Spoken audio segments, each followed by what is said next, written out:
Morning, everyone. It's Ariana Newcomer, Dove Oracle Priestess, and this is Wisdom Wednesdays. And I'm back after being off last week. We had 24 people at our house for Christmas dinner the day before Wednesday last week, and so I was frankly too tired to get up and do a Wisdom Wednesdays for you all last week. So here we are in 2019. And I've got my hot tea in my hands because it's pretty chilly in my home office today. So welcome to 2019. I did a New Year's Day channeling, and that is available on my blog. There's a post about that on this page. And that was all about bridges. The guide said, this is the year of creating bridges, building bridges. So I encourage you to read or listen to that on the blog. There's a guided meditation available that you can download that goes with that. It's something that can help you in resolving difficult situations, difficult relationships, places in your life that you're angry, even at whole groups of other people. So a nice thing to do as we seek to create more harmony and less polarization in our world. Today is about sovereignty, and this seems to me like a beautiful way to start 2019 with Wisdom Wednesdays. It's so important for us to really claim our sovereignty. And if you're not familiar with the word, a sovereign is a ruler, like the Queen of England is the sovereign of England. And it's important in our development for us to claim our sovereignty over ourselves. And there's so many ways in which our culture teaches us to give away our sovereignty, whether it be to a religious leader, a guru, a priest, a monk, a scientist, a doctor. And we need to be able to use our discernment and redevelop those abilities that we naturally have to understand on a gut level whether something is right and true and appropriate for us. And I have a friend a colleague who was abused by her guru. And she's been very public about this.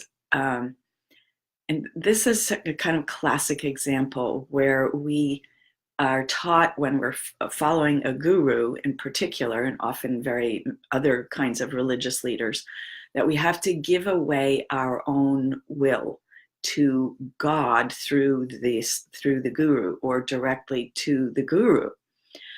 And this can actually be really detrimental.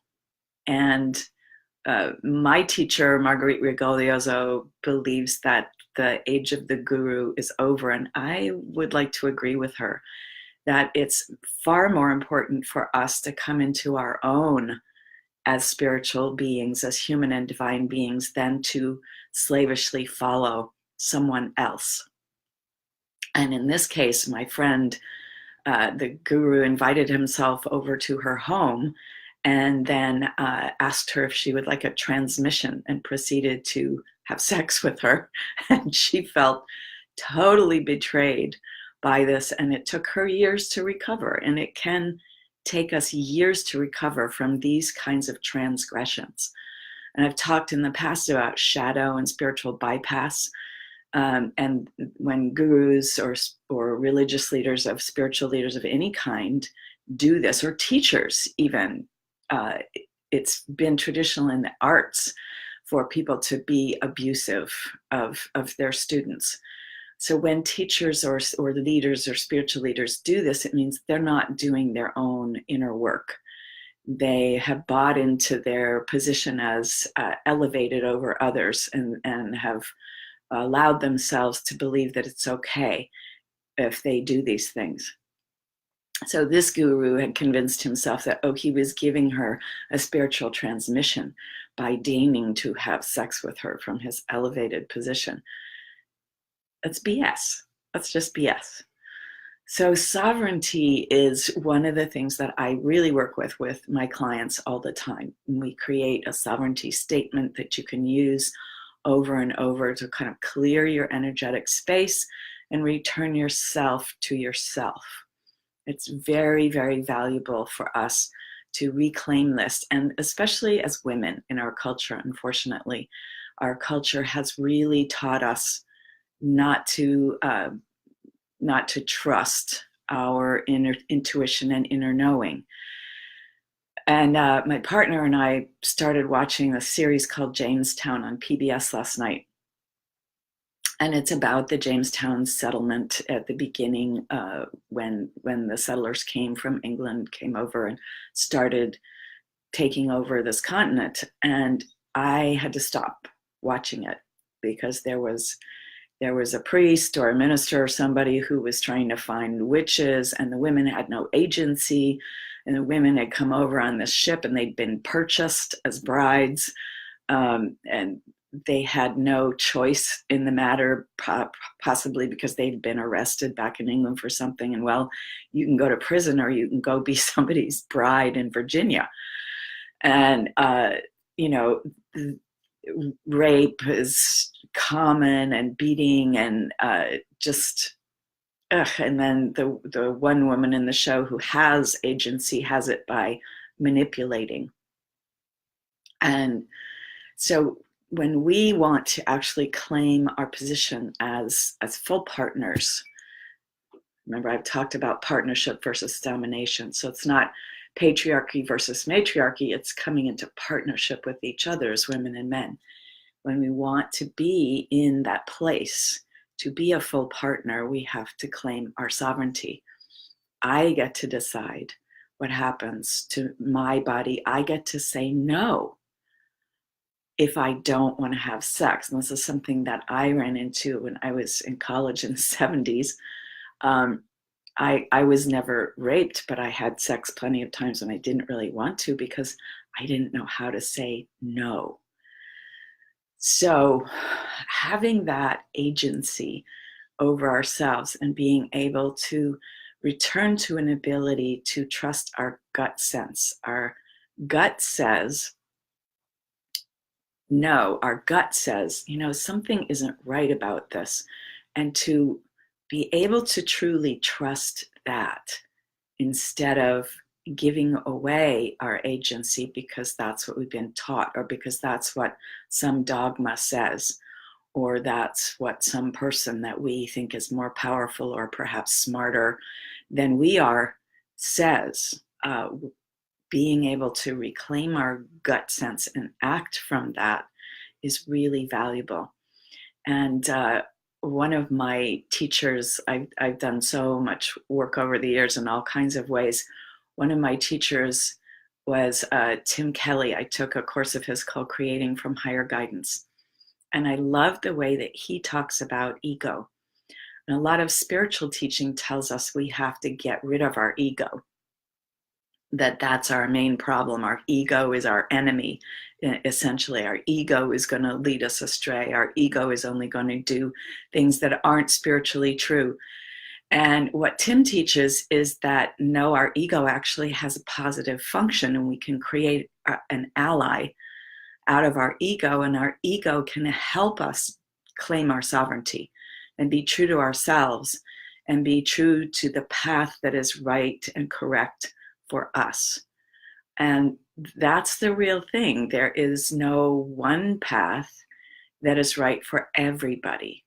All of us are going to come into our true selves, our true alignment of our divine and human selves in our own ways. I love the yoga saying, God is one, the paths are many. Whatever word you want to use, spirit, the universe, there's so many ways for us to come to that. And we have to be in our sovereignty in order to do it.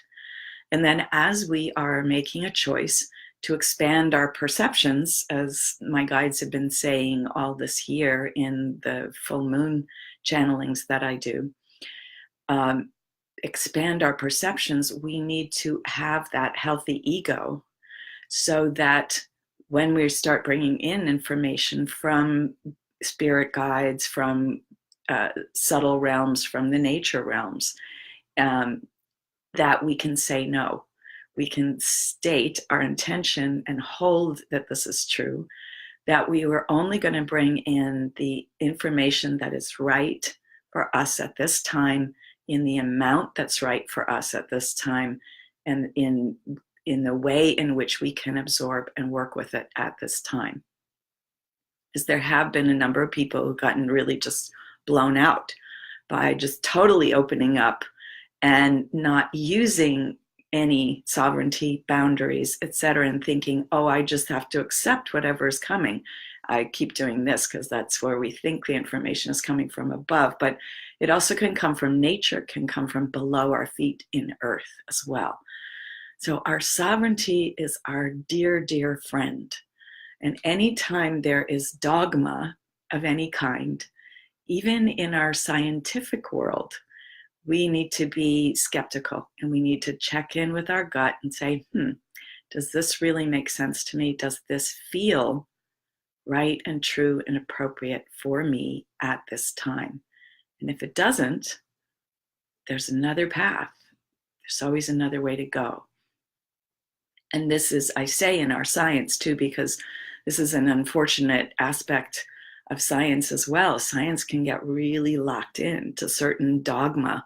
This is the way it is. And then that prevents the expansion of perceptions in the way that can allow new discoveries, new understandings, new ways of looking at the world and interacting with our world.